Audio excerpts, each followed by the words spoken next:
what we're about is the issues that absolutely matter to the daily lives of Australians. Too many Australians take their own lives, and one Australian who takes their own life is too many. This is one of our government's most important focuses, a towards zero policy on suicide, preventing suicide. It's why we appointed Christine Morgan. It's why we're taking actions on suicide prevention right across government as a whole-of-government approach, and we've been able to enlist the support of just so many organisations to achieve that. Too many veterans take their own lives, and one veteran taking their own life is one too many. 42 veterans took their life in the last set of figures annually that we have received, but we know many more have since then. Too many Indigenous Australians have taken their own lives. Too many young Australians have taken their own lives. And we need concerted action in all of these areas to ensure that we're doing everything we possibly can to prevent this. Over the summer, I made a commitment that I would be considering carefully our next steps when it came to suicide prevention for veterans and in our Defence Forces. There were proposals to have Royal Commissions, and they were being put forward, had already been adopted by some, but working particularly with Minister Chester and Minister Reynolds, and the veterans in particular who make up those who serve in this parliament, of which Phil Thompson has been such a wonderful advocate. There were many issues to consider. I didn't think a one-off review into the past was enough, because the challenge we have is ongoing each and every single day.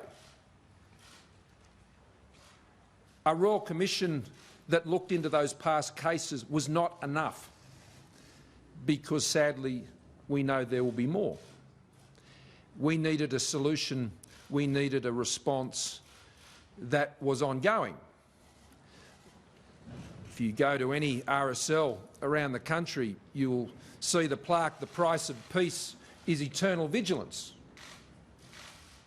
We must be eternally vigilant about the welfare and care of those who've served in uniform, even more so when they leave their service and they leave the protection and supports that often exist within our Defence Forces, and they go on to the next phase of their life. And let me stress this, those men and women go off to lead successful, vibrant, positive, major contributing lives. Let's not for a second conflate the issue and the tragedy of the terrible outcomes of veteran suicide with the suggestion that veterans are broken. They're not. They're champions. They're heroes. But some struggle. Some are in a daily battle. And they're the veterans that we have in mind here in the announcements that we're making today. So I thought we needed to do more, and Darren thought we needed to do more. So did Lyndon, and so did Phil, and all of our team. So we worked steadily over the summer. We listened. I listened to families. I listened to veterans. I listened to the RSLs locally in my own electorate, wherever I could bump into someone who would have some insight into this. I listened.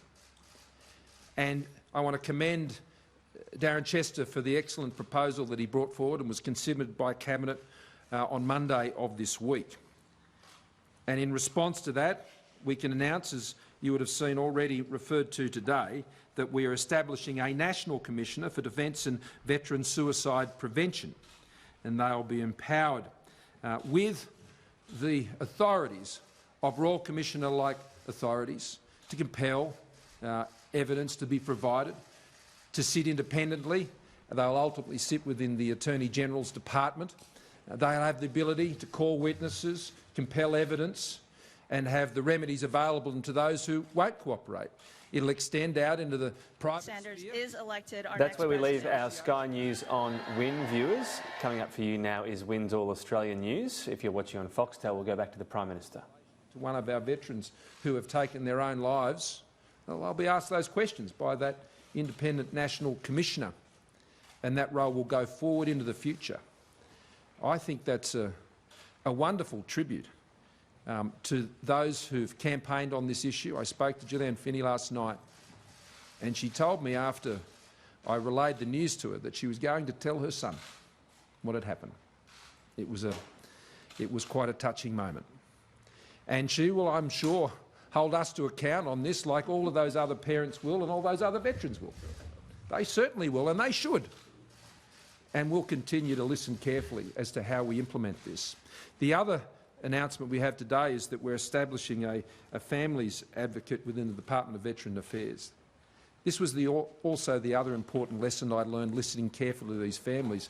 Our veterans' policies focus rightly on our veterans, but we've got to remember the families too, and we've got to hold their hands too when they're dealing with these issues. And I've heard much about their frustrations, and I think this advocate position will be very important in supporting them as they deal in so many ways with the impacts of these issues and how it falls to them. They support their family members in service, and we need to support those families who are providing that support.